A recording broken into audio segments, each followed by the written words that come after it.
Baik, bismillahirrahmanirrahim. Assalamualaikum warahmatullahi wabarakatuh.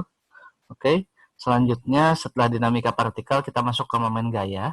Nah, ini adalah materi saya yang terakhir. Setelah ini kelas fisika akan uh, diajar oleh Pak Arya ya. Jadi ini yang momen gaya ini adalah materi saya yang terakhir. Selanjutnya disambung oleh Pak Arya nanti. Oke, lanjut.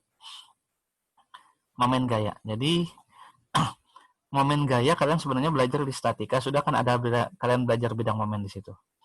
Jadi besaran dan arah efek yang ditimbulkan oleh suatu gaya pada suatu benda tergantung pada letak garis kerja gaya itu.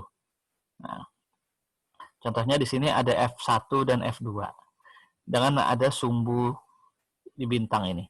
Kalau F1 ini akan menimbulkan gaya rotasi yang F2 akan menimbulkan gaya rotasi yang searah jarum jam. Sedang F1 akan menimbulkan gaya rotasi yang berlawanan arah jarum jam. Padahal besarnya sama, tapi beda di arah lengan momennya di sini. Nah, ini kan lengannya ke sini, ke sini. Jadi, momen gaya itu adalah hasil kali besar suatu gaya dengan lengan gaya. Nah, itu besar gayanya adalah F1 dan F2, ini lengan gayanya ke sini sama ke sini. Itu yang disebut dengan momen gaya. Lengan momen sendiri apa? Lengan momen itu adalah jarak tegak lurus dari suatu titik ke garis kerja suatu gaya. Nah, jadi jarak tegak lurus dari suatu titik ke garis kerja suatu gaya itu adalah lengan momen. Momen gaya disebut juga dengan gaya putar atau torque. Kalau kalian sering dengar istilah sepeda motor kan torque, torsi. Itu adalah gaya putar, momen gaya di situ. Contohnya ini ada suatu batu, misalnya batu atau bentuk yang terbentukkan dengan pusat sumbu putarnya adalah di titik 0, maka untuk F1 lengan momennya adalah L1, di mana L1 ini adalah tegak lurus gaya F1 ke 0. Dan F2 lengan momennya adalah L2, di mana L2 adalah tegak lurus dari F2 ke 0. Nah, kalau F1 dengan dia akan memutar berlawan jarum jam dan F2 akan memutar searah jarum jam. Jadi L1 adalah lengan momen F1 dan L2 adalah lengan momen F2. Sehingga kalau kita lihat akibat F1 maka akan muncul momen terhadap titik 0 dan gaya 1 adalah F1 kali L1 dengan arah berlawanan jarum jam. Sedangkan akibat F2 akan memunculkan momen M2 dengan besar F2 kali L2 dan arah gayanya adalah searah jarum jam. Di mana satuan momen gaya adalah pound feet kilogram meter atau ton meter. Kalau kalian di statika kan kgm, ton meter atau kilogram meter atau newton meter di sini.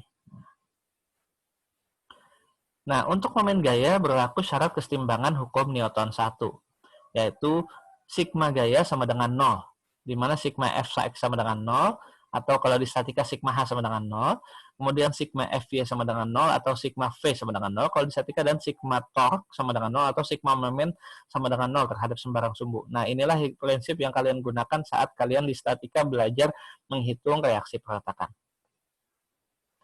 Nah, kalau dia seperti ini, maka garis kerjanya sama di sini.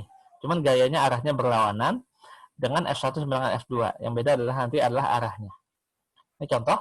Nah, ini sepotong batang tegar yang beratnya sendiri dapat diabaikan. Jadi berat sendirinya diabaikan. Berputar di titik 0.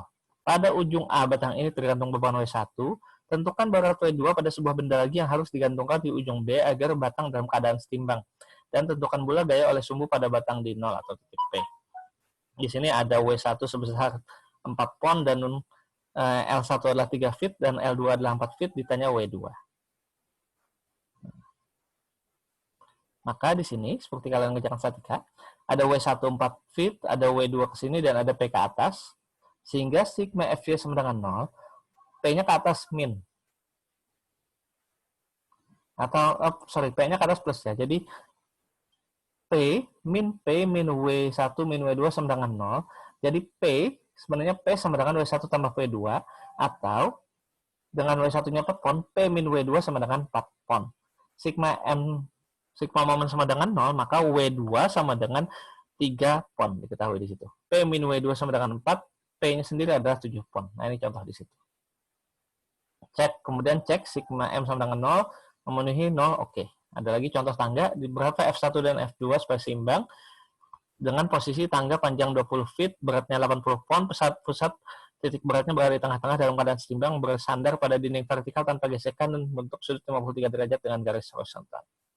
Jadi diketahui F2-nya adalah dengan menggunakan tegak 85,5 pon dengan sudutnya adalah 69,5 derajat. Contoh 3 juga seperti itu, diperoleh X sama dengan sekian.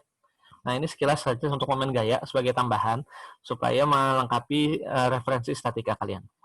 Oke, jadi di sesi saya sekian. Setelah ini kalian langsung ketemu Pak Arya. Terima kasih. Assalamualaikum warahmatullahi wabarakatuh.